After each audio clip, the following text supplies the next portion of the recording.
नमस्कार, स्वागत है आप सभी का मार्केटनामा में। मैं हूं सुमित और हफ्ते का सेकंड लास्ट कारोबारी सत्र भारतीय बाजारों के लिए एक ठीक-ठाक सेशन कह सकते हैं। वो संकेत अच्छे ही थे। भारतीय बाजारों से आज की ग्लोबल मार्केट ठीक-ठाक खुलेंगे और खुले भी ठीक-ठाक। ऐसा नहीं है कि खराब खुले। पूरे दिन काम भी ठीक हुआ बाजार में, स्टॉक स्पेसिफिक स्टोरी चली रही है। आज दिन था अगेन शुगर का और पूरा चीनी क्षेत्र एक महीने में 30%, 35%, 32%, 25% चल चुका है। सो बढ़िया तेजी पूरे शुगर स्पेस ने दिखाई। जिसका भी नाम ले लो, उस दिन बात हुई थी ना, कोई भी शुगर उठा के रख लो, वो 20-25% चल ही जाएगा जब मूव आएगा तब। और चल पड़ा 20-25%। कोई भी नाम उठा लो, राणा, शक्ति, द्वारकेश, उगार, जो नाम पसंद आ रहा हो। बारिंग 3 नाम, बलरामपुर, डीसीएम और ईआईडी पैरी, ये तीनों स्लो थे। इनमें अगर कोई पहले चल गया तो वापस नीचे आ जाएगा, लेकिन एक्चुअल में सबसे लास्ट चलने वालों में आएगा ईआईडी पैरी का नाम, क्योंकि वो जब सब शांत होकर बैठेंगे तब वो चलेगा। सो उसकी सिचुएशन ऐसी है। बाकी टाइम बाकी सब भागते रहेंगे बढ़िया, बीच बीच में फिर ठंडे होंगे, फिर चलेंगे, यही होता रहेगा इनमें भी। सो उस हिसाब से आप देखना। खैर, आंकड़ों से शुरुआत करता हूँ और आज एक और बढ़िया आंकड़ा आप लोगों के लिए लाया हूं, वो भी पढ़िएगा, सुनिएगा, देखिएगा। सबसे पहले सेंसेक्स करीब करीब 1% ऊपर, निफ्टी करीब ½ % ऊपर। रुपया डॉलर में 95-96 के आसपास रुपया पहुंचता हुआ दिखाई पड़ेगा। निफ्टी बैंक करीब करीब ½ % के आसपास की बढ़त यहां पर आते हुए दिखाई पड़ी। मिड कैप इंडेक्स करीब ½ % ऊपर, ये भी बंद होता हुआ दिखाई पड़ा। स्मॉल कैप इंडेक्स करीब ½ % के आसपास की बढ़त यहां पर भी आते हुए दिखाई पड़ी। तो एडवांस लाइन ऑब्वियसली एडवांसेस के फेवर में आएगा, क्योंकि मिड कैप स्मॉल कैप तेजी के साथ कामकाज कर रहे थे। 1923 शेयर तेजी में और 1173 शेयर मंदी में कामकाज करते हुए दिखाई पड़े। यानी हर एक शेयर की मंदी के सामने 1 से 2 शेयर जो कि तेजी में कामकाज करते हुए दिखाई पड़े। तो ओवरऑल एडवांस डिक्लाइन एडवांसेस के फेवर में ही आज कामकाज करता हुआ आपको दिखाई पड़ेगा। सो एक बेटर सिचुएशन मार्केट की, ब्रॉडर मार्केट की साइड पर एटलीस्ट जाते हुए दिखाई पड़ी। इसके अलावा आज कल के सत्र में एफआईसी खरीदारी थी 407 करोड़ रुपए के आसपास की, और डीआईसी खरीदारी थी 3973 करोड़ रुपए के आसपास की। फ्यूचर में 2045 करोड़ की बिकवाली करके गए एफआईज, और ऑप्शन में 20,000 करोड़ की बिकवाली थी कल के सत्र में।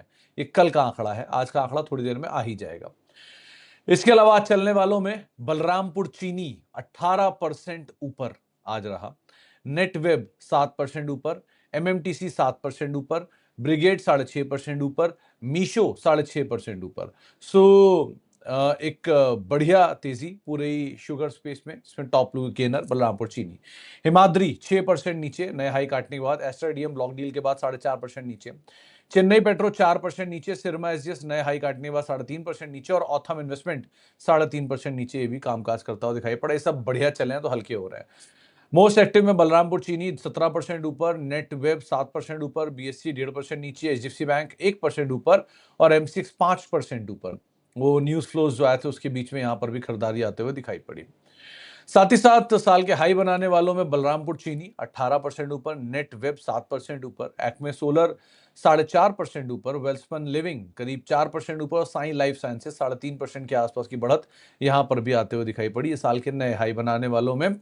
साल के लो बनाने वालों में सन टीवी 1% नीचे, आईआरसीटीसी ½ % नीचे, आदित्य बिरला लाइफस्टाइल ½ % नीचे, KEC International flat to positive, ITC करीब करीब 0.25% के आसपास की बढ़त यहां पर भी आते हुए दिखाई पड़ी। ये साल के नए निचले स्तर आज बनाते हुए दिखाई पड़े।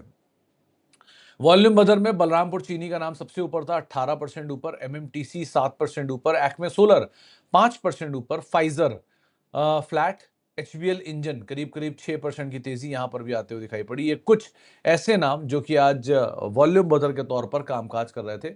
वॉल्यूम बेस्ड हलचल यहां पर थी। स्मॉल कैप सीरीज के बेस्ट परफॉर्मिंग स्टॉक में ईपीएल 8% ऊपर, अमल 8% ऊपर, डालमिया भारत 7% ऊपर। इनफैक्ट डालमिया भारत पिछले 3 दिनों में ही करीब करीब 20% चल चुका है, और ओवरऑल इस महीने में 35% की तेजी दिखा चुका है। ये स्मॉल कैप सीरीज का ही हिस्सा है, बहुत समय चला नहीं था, अब सबको जवाब देता हुआ चल रहा है शांति से। सिरमा एसजीएस 3.5% नीचे, केपी एनर्जी 4.5% नीचे, और हिमाद्री 6% नीचे। आज स्मॉल कैप सीरीज के 3 वर्स्ट परफॉर्मर ये रहे हैं। बाकी ये आंकड़ा, ये बढ़िया पढ़ने, सुनने, देखने लायक आंकड़ा है। सो फुल फ्रेम में रख देता हूं और गौर से देखिए, गौर से सुनिएगा। ये कुछ कंपनियां हैं जिनके क्यूआईपी अभी आए हैं। ठीक है, ये पिछले 3 महीनों के ही खाली नंबर हैं। जून, जुलाई और अगस्त। जून, जुलाई, अगस्त में 32,000 करोड़ रुपए के आसपास के QIP आ चुके हैं। अंदाजा लगाइए आप लोग कि ये सारा का सारा पैसा फंड्स खरीद रहे हैं, ठीक है, क्योंकि QIP फंड के लिए होता है, इंस्टीट्यूशनल प्लेसमेंट के लिए होता है। सो 32,000 करोड़ के QIP आए हैं पिछले 3 महीने में, और ये अब कल तक के जो अप्रूव्ड हैं वो उनके नाम है। इनके दाम देखिए, पहले कॉलम में कंपनियों के नाम है, दूसरे कॉलम में इनके महीने जब ये QIP आए, तीसरे कॉलम में ये QIP के दाम, किस किस दाम पर इनका QIP आया। लेकिन उस QIP से पहले चौथे महीने में आपको दिखाई पड़ेगा इनके 6 महीने पुराने दाम। मात्र 6 महीने के अंदर QIP से ठीक पहले इन शेयरों में चाल देखिए। SPR ऑटो 50%, नेटवेब 40%, अपार इंडस्ट्री 50%, ग्लोबल स्पिरिट बेचारा 15% नीचे, Arvind 40%, PN Gadgil 14%, Adani Energy 100%, Diamond Cable 80%, Ather Energy 60%, Belrise 40%, Blue Jet 14%, Manorama 12%, JSW Infra 3%, Sterlite Tech 500%, KIMS 18%, Craftsman 23%, Moti sons 28% नीचे, ओला इलेक्ट्रिक 16% और साथ ही साथ एक्मे सोलर 20%। ये सब वो नाम है जो कि QIP आया, और QIP से पहले इनमें इस तरह की तेजी है, यानी कि ऑन एन एवरेज सारे शेयरों को अगर निकाला जाएगा तो 45% की एवरेज तेजी 6 महीने पहले इन शेयरों में देखने को मिली है QIP से। ठीक, इन्होंने QIP के जरिए फंड रेज किया, सामने 1000 करोड़, 1200 करोड़, 2500 करोड़, 200 करोड़, 100 करोड़, 500 करोड़, ये सब नाम जो है, सामने अमाउंट जो है, ये इन्होंने QIP के जरिए रकम जुटाई है। अब अंतर क्या है, क्यों ये बात अभी आप लोगों को बता रहा हूं, क्योंकि अगर यही कंपनियां सेम अमाउंट ऑफ शेयर्स बेचते हैं, जितने शेयर ये लोग अभी बेच के फंड रेज कर रहे हैं, मान लीजिए ये 4,438 करोड़ रुपए पे एक एक्स नंबर ऑफ शेयर बेच रहे हैं और 1000 करोड़ रुपए जुटा रहे हैं, तो अगर यही एक्स नंबर ऑफ शेयर 6 महीने पहले के दाम पे बेचते तो इनको अब तक मिले होते 22,000 करोड़ रुपए, लेकिन सिर्फ 6 महीने की तेजी के दम पर इनको मिले 32,000 करोड़ रुपए। तो ये 10,000 करोड़ रुपए की तेजी सिर्फ 6 महीने में आई, और उस 6 महीने की तेजी की वजह से इन लोगों को ये एक्स्ट्रा 10,000 करोड़ या 11,000 करोड़ रुपए आता हुआ दिखाई पड़ा है। सो हर बार जब भी कभी शेयर में जोरदार तेजी आती है, समझ लीजिए पीछे QIP फॉलोअप में खड़ा हुआ है, और उस QIP के बाद आमतौर पर शेयर शांत होकर बैठ जाता है कुछ समय के लिए। नहीं यकीन आ रहा तो आप पुराने नाम देख लीजिए जो 2 महीने पहले के हैं। क्राफ्टमैन को छोड़ के, क्राफ्टमैन क्योंकि इक्विटी छोटी और खेली अलग चल रहा है उसका, तो लेकिन ओला इलेक्ट्रिक शांत हो गया, एक्मे सोलर शांत हो गया, स्टरलाइट टेक पहले बहुत चला, अब वापस थोड़ा सा शांत बैठा है, JSW इंफ्रा शांत बैठा है, ब्लू जेट शांत बैठा है, बेलराइज रुक नहीं रहा, एथर एनर्जी अभी जुलाई वाले हैं। सो जून के या जून से पहले के जिनके QIP आए हैं, उनमें अगर आप 10 को देखेंगे तो 10 में से शायद 8 शेयर ऐसे हैं जो शांत होंगे, और 2 शेयर ऐसे हैं जो कि तेजी दिखा रहे हैं। सो QIP से पहले अगर आपको मूव मिल रहा है और QIP में ये लोग हिस्सा बेच रहे हैं, तो आपके पास भी एक फेयर चांस है कि आप एटलीस्ट थोड़ा प्रॉफिट बुक कर लीजिए। इंपॉर्टेंस ऑफ प्रॉफिट बुकिंग वो यहां से आपको आज शायद थोड़ी बहुत समझ में आएगी, तो इसीलिए थोड़ा सा प्रॉफिट आप भी बुक कर लीजिएगा। अगर आपको एक मतलब 6 महीने के अंदर ही 50% गेन आ रहे हैं, तो इसमें कोई हार्म नहीं है कि आप आराम से प्रॉफिट बुक कर सकते हैं। सो ये कुछ आंकड़े रखे थे आपके सामने, आप लोगों को शायद समझ में आए, पसंद आए होंगे। ये रिजल्ट का आखिरी दिन है आज अपना ज्वाइन करने का। जो लोग ज्वाइन करना चाहते हैं उनके लिए अच्छा रिस्पॉन्स आया सो फार, आप सब लोगों का बहुत बहुत शुक्रिया उसके लिए। आगे हम कोशिश करेंगे और बेहतर करने की इस चीज़ को, लेकिन जो लोग ज्वाइन करना चाहते हैं उनके लिए लास्ट डे है, और आज शाम तक इसके हम वो क्लोज कर देंगे रजिस्ट्रेशन। सो अकॉर्डिंगली आप देख लेना। और ये हमारा स्टैंडर्ड डिस्क्लेमर, जिसके ऊपर हम पहले ही बातचीत करते रहे हैं, आगे बातचीत करते रहेंगे और अभी बातचीत कर ही रहे हैं। सो आज के पूरे दिन का दिशा दशा और कुछ आंकड़े आपके सामने रख दिए हैं, और अब शुरुआत करता हूं जरा सवाल जवाब के सिलसिले की, और बातचीत कर लेता हूं कुछ सवालों को लेकर जो कि मेरे पास आ रहे हैं यूट्यूब के माध्यम से। सबसे पहला सवाल आया है, पापा के साथ फिर से hi Sumit sir, between Knowledge Marine and Engineering Works, नाम ही नहीं सुना, दोनों इंजीनियरिंग वर्क का तो नाम ही नहीं सुना, and dredging corp of India, which business looks more attractive, which management business model would you back, would I back? I am no one to back them first of all. Second, dredging corp के case में sir वो कलकत्ता का जो सरकार का बदलाव है वो शायद एक बड़ा गेम चेंजर बनता है, ऐसा अनुमान था, अब पता नहीं कितने समय में होगा या नहीं होगा, that could be one of the trigger जो काम करे। नॉलेज मरीन मेरे ख्याल से पहले बहुत चला हुआ है, सो एक बार को देखना पड़ेगा, और ये एसएमई था, अब तो पता नहीं मेन बोर्ड पे आ गया कि नहीं। And engineering, knowledge Marine and engineering, अच्छा एक ही वर्ड है वो। तो नॉलेज मरीन को मुझे देखना पड़ेगा सर कि एसएमई से मेन बोर्ड आया है कि नहीं आया, एक, और दूसरा पीछे बहुत चला था, सो कितना शांत है। और दूसरा, इस तरह के सेक्टर में अगर आप जा रहे हैं ना, तो ये बात ध्यान रखिएगा कि आपके पास एक एग्जिट प्लान क्लियरली होना चाहिए, क्योंकि ये सेक्टर में एंट्री तो बहुत आसान होती है, भाव नीचे ऐड कर लिया, लेकिन एग्जिट आपको समझ में नहीं आया किस दिन करना है। ये Jindal drilling is the best example. वो नीचे आया था, मैंने ही खुद कई बारी बोला कि लग रहा है एक बहुत अच्छी कंपनी है, चलना चाहिए, और चला भी 50% चला उसके बाद वो, लेकिन जो फंस गए वो फंस गए। सो लाइकवाइज होता है, ये वन डे वंडर वाली सिचुएशन आएगी इनमें, एकदम से तेजी आएगी, फंस जाएंगे, और उसके बाद फिर वो शांत होकर बैठ जाएंगे। सो इस हिसाब से अगर आप देखिएगा, अगर आपको लग रहा है कि आप संभाल सकते हो, एग्जिट प्लान आपके पास रेडी है, तभी रहना, वरना फंसने की गुंजाइश बहुत अच्छी होती है। सो ये चलते बहुत तेज है और फिर फंसाते बहुत बुरी तरह है। सो वो पार्ट को देखकर ही आप कॉल लेना।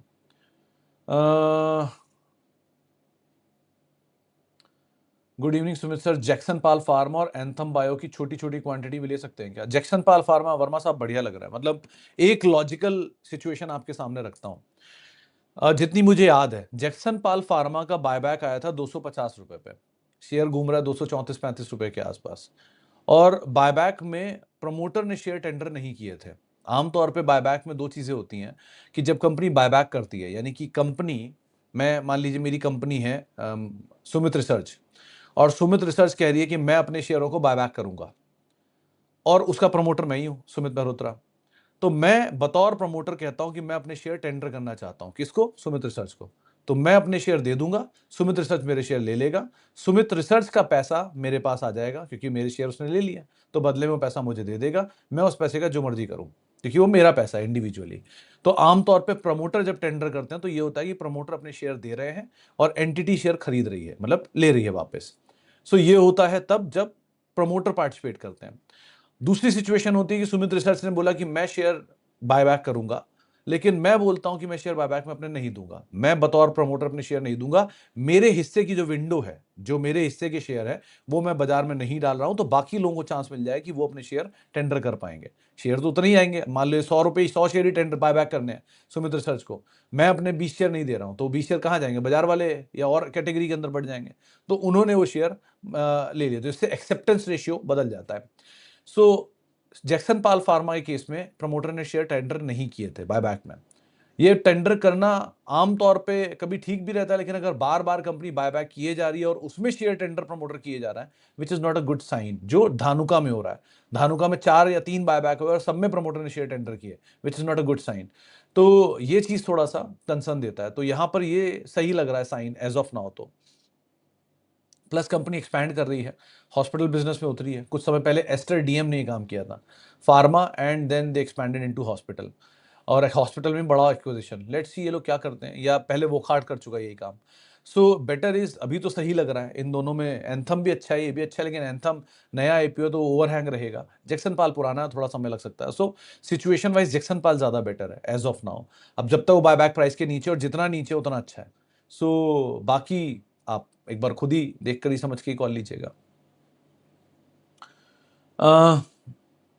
Sir, really curious to know what do marquee investors see in companies like ओसिल devices, Dacheppalli Pub, Basilic Fly Studio in early stage? What makes them spot these companies before other? नहीं नहीं sir, what makes them spot these companies before others? ऐसा नहीं है sir. कई बार क्या होता है, हम मतलब मैं बहुत सारी अनलिस्टेड कंपनीज को मिलता हूँ, बहुत सारी उन कंपनीज को मिलता हूँ जो कंपनियां अभी अर्ली स्टेजेस पे हैं, जिनके आईपीओ भी आ रहे हैं, आईपीओ आने वाले हैं, उनमें प्राइवेट प्लेसमेंट चल रहा है, कुछ में प्री आईपीओ खुलता रहता है। सो उनके अच्छे प्रोस्पेक्ट दिख रहे हैं आपको, शेयर, उनको पैसे की ज़रूरत है, आप अच्छे इन्वेस्टर हो, आपके पास पैसा है, एक लॉट निकाल दिया उन्होंने कि इतने लॉट में हमें पैसा चाहिए, आप उतना लॉट लगाने के लिए सक्षम हो, आपने लगा दिया, अब आपका वो अच्छा सेट बन गया, तो ठीक है। मतलब आपको एग्जाम्पल बताता हूँ, ये केपी ग्रुप में जब आईपीओ आया था और उसके बाद जो लिस्ट होके यहाँ तक पहुंचा है, इसमें भी अभी भी ये 65-70 गुना ऊपर है जहां पे आईपीओ आया था, वहां से लेके अब तक बोनस स्प्लिट वगैरह को मिला के। और उससे पहले कई प्री आईपीओ इन्वेस्टर्स को मैं जानता हूं जिन्होंने पैसा डाला हुआ है। सो आप अंदाजा लगा लो उन्होंने क्या सोच के इसमें अर्ली इन्वेस्टमेंट किया होगा। तो ऐसा रहता है, आप कंपनी को मिलते हो, प्रमोटर को मिलते हो, चीज़ें सही लगती हैं, आप एंटर करते हो और देन आप उसके अंदर बने रहते हो उनकी सिचुएशन को देख के। सो मेनी अ टाइम्स आपको पहले से ही कन्विक्शन आना चाहिए, बट उसमें रिस्क भी है। जैसे प्री आईपीओ या नॉन लिस्टेड कंपनी में आपने पैसा डाल दिया और कल को लिस्ट ही नहीं हुआ, आईपीओ ही नहीं आया, कुछ भी वजह हो सकती है, देन गया आपका पूरा पैसा। या आपको एग्जिट तब मिलेगा जब कंपनी लिस्ट होगी, एग्जिट अब कब लिस्ट होगी पता नहीं। सो ये भी होता है। अब ये एनएससी है, एनएससी का आईपीओ आ रहा है तो सबको अच्छा लग रहा है, एनएससी का आईपीओ, एनएससी का आईपीओ, एनएससी का आईपीओ। कल को एनएससी का आईपीओ आना फेल हो जाए, नहीं आ रहा है एनएससी का आईपीओ, कहाँ जाएंगे वो अनलिस्टेड के शेयर जो बेचना है उनको?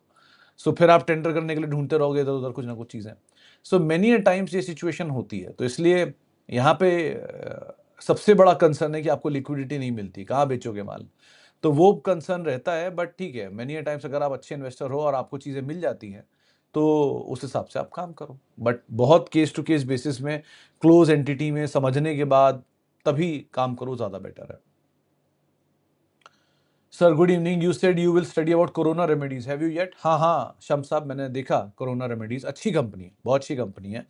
अच्छे नंबर्स आ रहे हैं, डेट बड़ा है इस बार इनका, शायद 150 करोड़ के आसपास का डेट आया है, बट साइमल्टेनियसली कैश फ्लो भी 222 करोड़ रुपए के आसपास था। तो कंपनी के नंबर्स सच में बहुत अच्छे हैं, कोई खराबी नहीं है।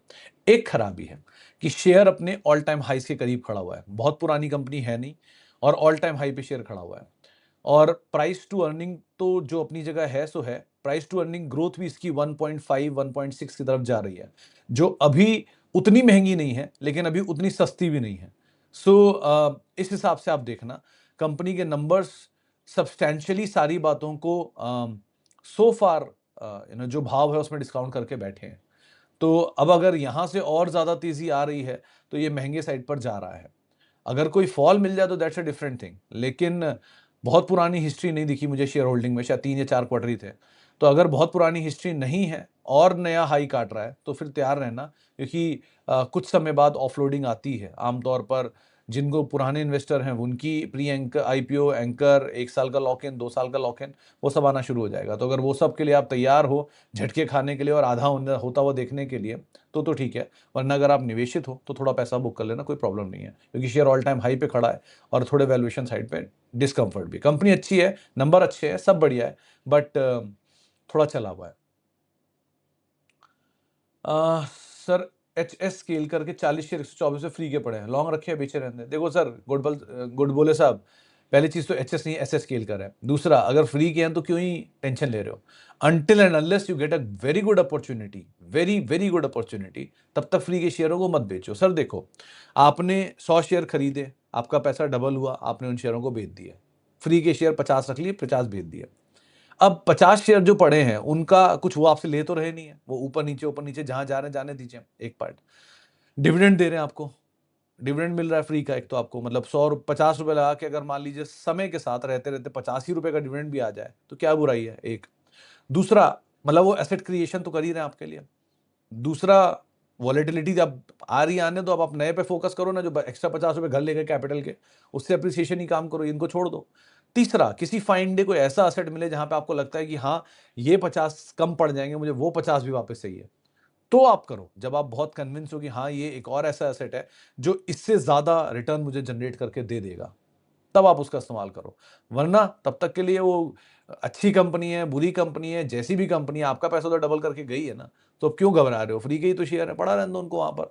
आपके अगर कुछ किस्मत में आया भी और कुछ दिक्कत हुई भी, तो एटलीस्ट रिस्क लेने लायक पैसा तो आप ऑलरेडी निकाल ही चुके हो, जो छोटा मोटा बचा उसमें आप फंसे हुए हो। ठीक है।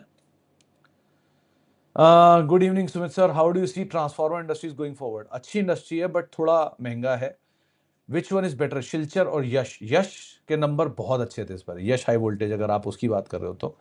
लेकिन और अच्छी कंपनी है, नंबर्स भी अच्छे हैं, अभी की ग्रोथ गाइडेंस भी इसकी काफ़ी अच्छी आई है। एक ही कंसर्न है कि ये चला बहुत है। सो मेन बोर्ड पे जाना है इनको जल्दी। सो लेट्स सी क्या सिचुएशन, मेन बोर्ड पे शायद जाना है, जाने के लिए तैयार है, जा चुकी है, ऐसा कुछ हुआ है अभी। लेकिन ये कंपनी वैसे बहुत अच्छी है। एक पार्ट एक ही चीज़ है कि किसी fine day who will blink first वाली सिचुएशन में ना आ जाए। मतलब ये टीम को बहुत ही पसंद है, दीक्षित की फेवरेट है अमंग, तो इसलिए उसको बड़ा यश को पसंद है, तो ठीक है, दैट्स डिफरेंट चॉइस। लेकिन मुझे बस ऐसा लगता है कि कभी भी ग्रोथ वर्सिस्ट मतलब पीजी वर्सेस पीई में एक फाइंड डे आता है कि किसी दिन आप फंसते हो। ब्लिंक कौन करता है पहले, ग्रोथ की वैल्यूएशन? अगर किसी फाइंड डे ग्रोथ में वो बात नहीं रही तो बाजार बहुत तेजी से उसकी सजा देता है। वो दिन के लिए अगर आप तैयार हो तो यश इज वेरी गुड।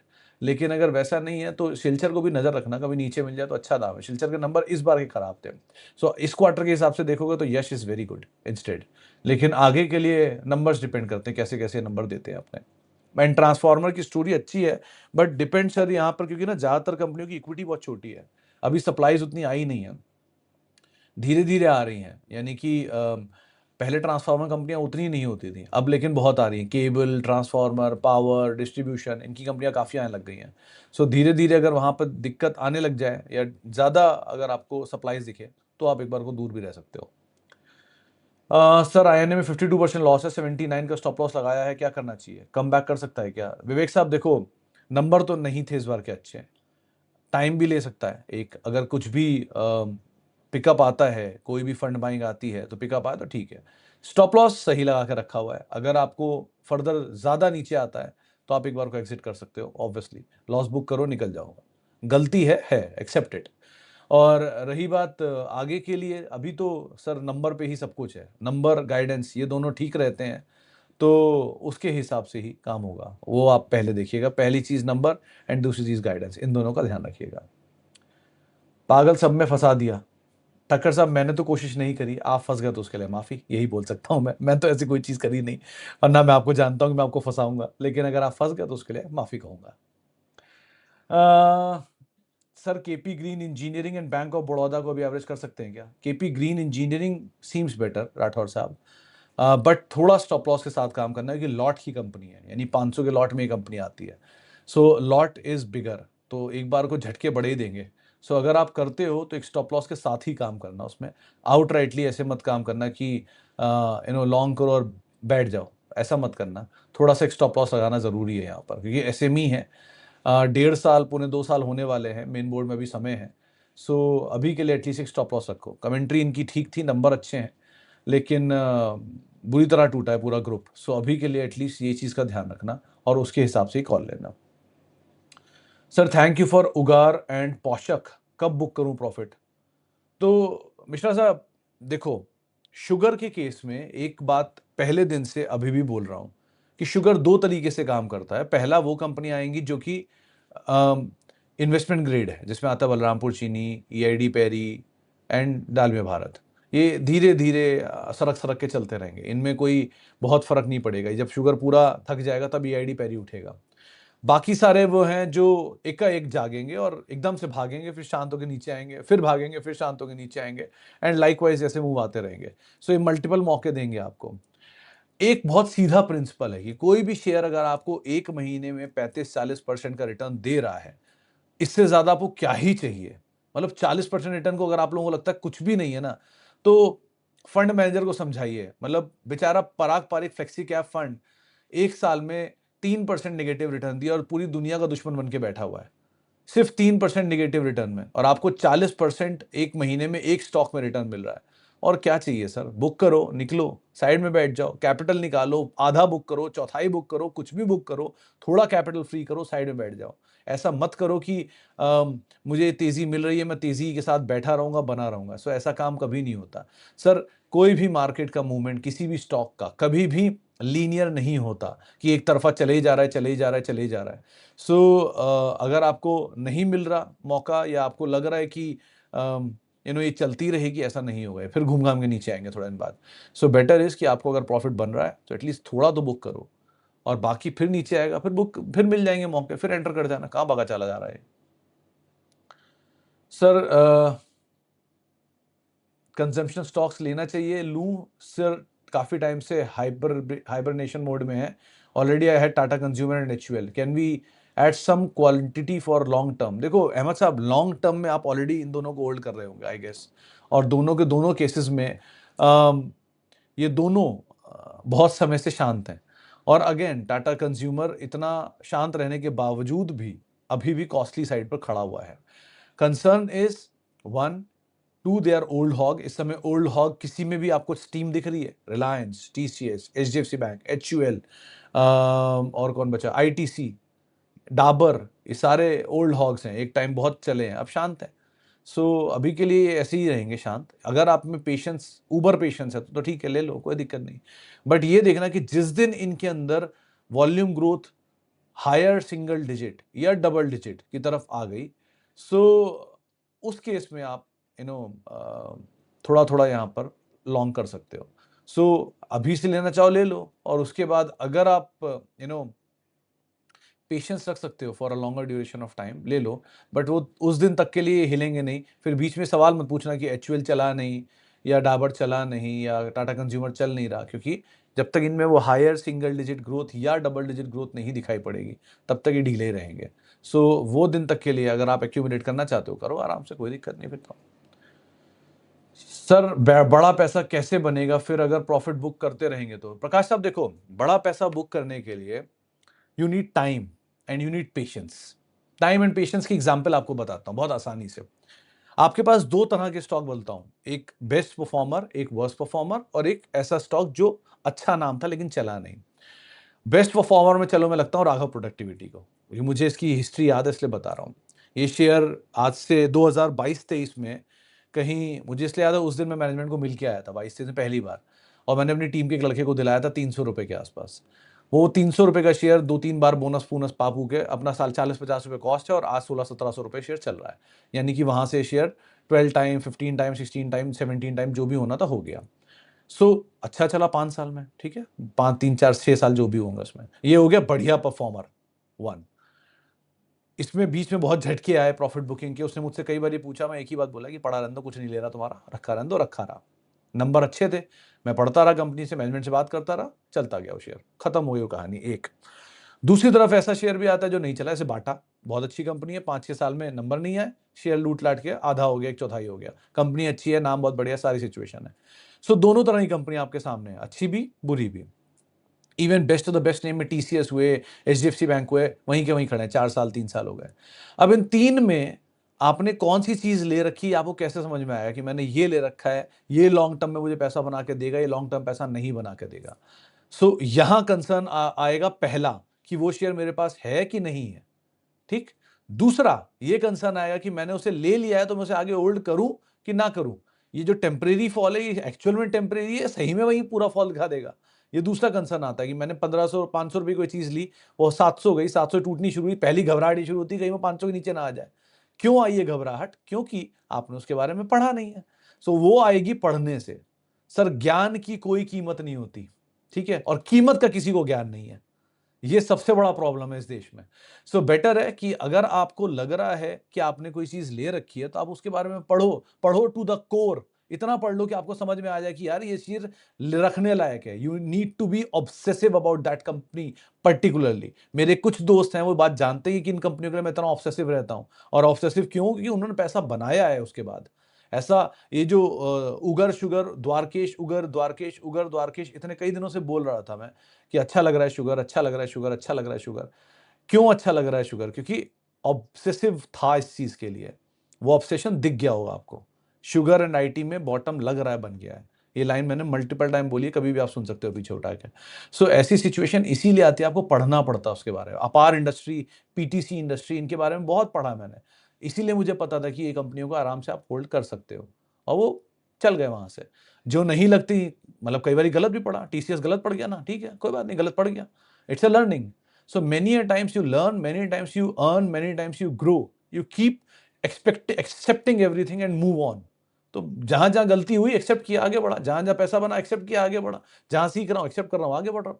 सो ये तरीके से पैसा बनेगा, बट उसके लिए you need time and patience and study, all three. Share का नाम यहां जरूरी नहीं है आपके लिए, यहां जरूरी है इन तीनों की, उनके बारे में पढ़ाई की, जो कोई करना नहीं चाहता। सबको चाहिए तुरंत खटाखट पैसा, सबको खुशी हो रही है कि उगर शुगर चल गया, लेकिन सबको दुख इस बात का है कि ईआईडी पैरी क्यों नहीं चला। सो समझो इस बात को कि it is not about stock. आज उगार चल गया तो सब पसंद है, सब बड़े हैं, आप बहुत अच्छा बता रहे हो। कल यही उगार आधा हो जाएगा तो किसी भाई साहब ने मुझे एक बार बोला भी था, अभी भी एक भाई साहब गाली दे ही रहे हैं ना। 50 रुपए का उगार लिया था उन्होंने, वो 38 रुपए आ गया, उन्होंने बोला कि आपने क्या दिला दिया। अब कहाँ गए वो, नहीं है कहीं पर भी। सो लाइक वाइज है सर, शेयर नीचे भी आते हैं ऊपर भी आते हैं, but you have to be your, मतलब your conviction should be strong enough कि आपने पढ़ा है, मुझे लग रहा है कि चलेगा, और चलते हैं बाद में। So that need time and patience, उसके लिए आपको पैसा बनता है उससे। ऐसे नहीं बन जाएगा कि आपने आज माल ले लिया बढ़िया 40 रुपए में और आप लेके बैठे हुए उसको प्रॉफिट बुक नहीं करोगे। कि प्रॉफिट बुक इसलिए जरूरी है कि वो नीचे आएगा तो आप ही को घबराहट हो जाएगी और किसी को नहीं होगी। सर ट्रेंड 3100 में ले रखा है, लॉस है, क्या करूं? शांति से बैठो करुण साहब, क्योंकि आपने 100% या तो 10,000 वाली मूव भी देखी होगी, नहीं देखी है तो नीचे आते टाइम ऐड कर लिया होगा। सो कुछ कह नहीं सकते ना। अभी एक ट्रेंड इज अनदर एग्जांपल। ये कंपनी केपेक्स करती चली गई, नए स्टोर खोलती चली गई, नंबर आते चले गए, सबको अच्छा लगने लग गया और शेयर भागता चला गया। एक फाइन डे मैच्योरिटी आ गई, अब स्टोर इतने ज्यादा है, माल बिक नहीं रहा, क्यों नहीं सेल्स आ रही है? रेंटल कॉस्ट मार रही है। सो ये चीजें आने लग गई ना, तो again these all things are visible. Indigo block आएगा, एक इंडिगो में एक ब्लॉक आएगा, अभी गंगवार साहब बेचेंगे, वो ब्लॉक के बाद शेयर फिर झटका लेके चलेगा, फिर वही बात होगी, बॉटम बन गया और चल पड़ेगा। But you are missing something कि वो 62% मार्केट शेयर कमांड कर रहा है। किसी फाइन डे सरकार का मूड बिगड़ा, सबसे बड़ा इंपैक्ट इन्हीं पे ही आएगा। सो ये चीजों को भी आप एटलीस्ट ध्यान रखो कि मैक्रो व्यू क्या काम कर रहे हैं। तो बहुत सारी चीजें होती हैं सर पढ़ने के लिए, अगर आप पढ़ने बैठोगे तो ये चीजों से हिसाब से आप काम कर पाओगे। अर्ली स्टेज में शेयर को मिलना और फिर उसको पूरे गट के साथ कैरी करना, वो इंपॉर्टेंट है। अर्ली स्टेज में शेयर पकड़ना कोई बड़ी बात नहीं है, उसे गट के साथ कन्विक्शन के साथ कैरी करना वो बड़ी बात है। उसके लिए you need study, time, patience, वो लाइए, वो ज्यादा इंपॉर्टेंट है। चलो जी, बाकी बातचीत आप लोगों से अब होगी कल सुबह 8 बजे। कोई भी निवेश कर रहे हैं तो अपने वित्तीय सलाहकार की राय लेकर निवेश करिएगा, चाहे आप स्मॉल कैप में, माइक्रो कैप में, म्यूचुअल फंड में, मेरी कहीं भी शक्ल देखकर निवेश कर रहे हैं तो आप पहले अपने वित्तीय सलाहकार की राय लीजिएगा, वरना वो भाई साहब जो भी मुझे गालियां दे रहे हैं उनके जैसी सिचुएशन ना हो जाए तो मैं क्या ही कर सकता हूँ। इसीलिए आप लोग पहले अपने वित्तीय सलाहकार को याद करिएगा। रोज बोलता हूँ, रोज, अरे दिखा भी देता हूँ, ला भाई साहब कहाँ गया वो। अपने वित्तीय सलाहकार की राय लेकर ही लिए लो जी, देख भी लो, इसकी राय लेकर ही निवेश करिएगा, देख भी लो, पढ़ भी लो, समझ भी लो। और बाकी मिलते हैं कल सुबह 8 बजे। फिलहाल के लिए इतना ही, और एंजॉय योर टाइम, कल मिलते हैं, नमस्कार।